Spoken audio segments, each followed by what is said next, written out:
Watch and burn. Hey everyone, so today I want to discuss Friday the 13th Part 5, A New Beginning, which, you know, now that I think about it, it definitely has to be a nod to the theory or the possibility that Roy becomes the new Jason.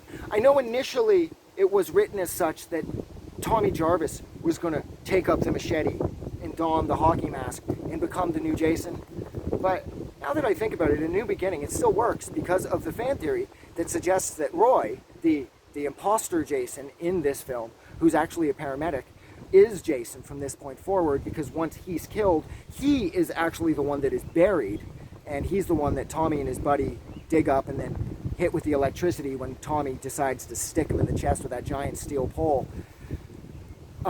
And the reason that this fan theory does make sense is because up until this point, see, Jason was kind of a hulking man-child. He would just grab you and snap you in half. But as of Part 6 forward, he used throwing knives, and he seemed to snap necks, and he seems to, I don't know, he seems to have a better understanding of the human anatomy. And Roy, the imposter from Part 5, he was, of course, a paramedic. So this individual would have a rather, considerable knowledge of things like the human anatomy.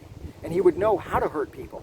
Now, whether or not a paramedic knows how to use throwing knives, maybe on his spare time or in his spare time, he's going out to a forest somewhere and he's hitting trees with knives in order to get a little more proficient at this hobby that he likes for whatever reason. Because yes, Jason uses throwing knives in Part 6.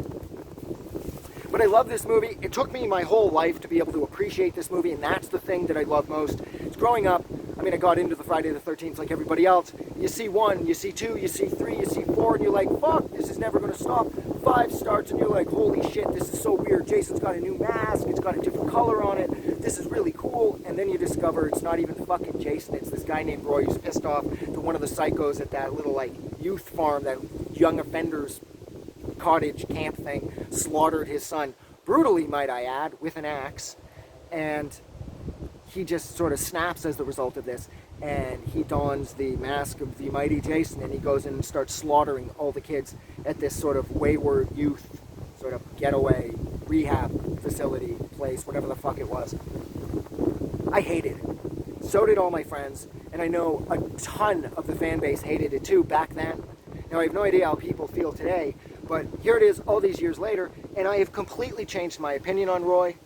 I like that they had Jason sit Part 5 out, and how they gave it over to just another human again, because it is a throwback to the more human days of Jason. And I also liked how, I can understand how once he saw his son being butchered the way he was, I could see him snapping.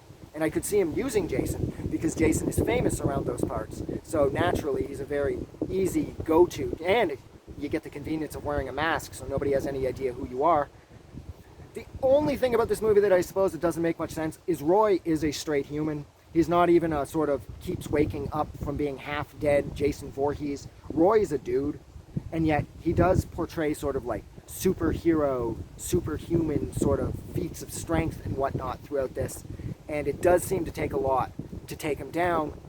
And that doesn't make a lot of sense because, after all, he's just a decent-sized dude. And he's not even, that big. He's not even, the size of the other guys who played Jason throughout the entire series. Roy's a good-sized dude, but he's not like a fucking Kane Hodder or anything, right?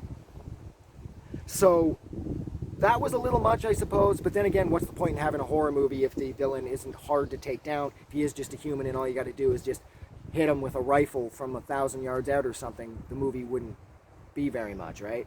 So, I love Roy Jason now. I hated it then. This movie still splits the fan base. I absolutely love that Pseudo Echo's his eyes are used throughout the course of this film, with the chick that's practicing her weird little breakdancing moves in a room. That chick who never seems to smile, and she is never happy, and she is so quintessentially a 1980s new waver / goth chick. And I loved her room, and I loved how 80s this movie was, of course. When I was a kid, that was so important to me because even though I was a part of the 80s, it didn't feel like I was a part of the 80s because I was so young. So when I finally got to see these movies, I felt a little more connected to the 80s. And I know that doesn't make any sense. But yeah, this movie is awesome. It takes a while to sort of wrap your head around the fact that Jason isn't in it. I also like how at the end it does suggest that Tommy Jarvis is going to become the new Jason because he disappears with the mask, and He's in, I mean, well, he doesn't disappear. It seems that he disappears, and the chick walks in, and he comes out with the mask, and he's got the knife, and he is going to take up, you know, the mantle or whatever. He is a little small, I'll say that. So I'm glad they decided against that, and they went with Zombie Jason, or possibly Zombie Roy, I guess. But I still thought that Tommy Jarvis becoming Jason was a cool idea. I did just feel that the actor portraying him, although he was in shape and he looked good, he wasn't the biggest. So yeah, look, I am going to go. So thank you so much for hanging out with me for a little over 5.5 minutes while I discussed Friday the 13th, Part 5, A New Beginning. Like always, if you like this review, don't forget to do something nice for somebody. But most importantly, please don't forget that the world is a better place because you are in it. And I'm going to go. I just wanted to say thank you for making it through the entire video. I really appreciate it. And I'm going to remind everyone one more time, even though I've probably already done this in the video that you just watched, to please click the like button as well as the subscribe button because it helps this channel grow. And thank you for hitting like and subscribe. And we will see you guys really soon.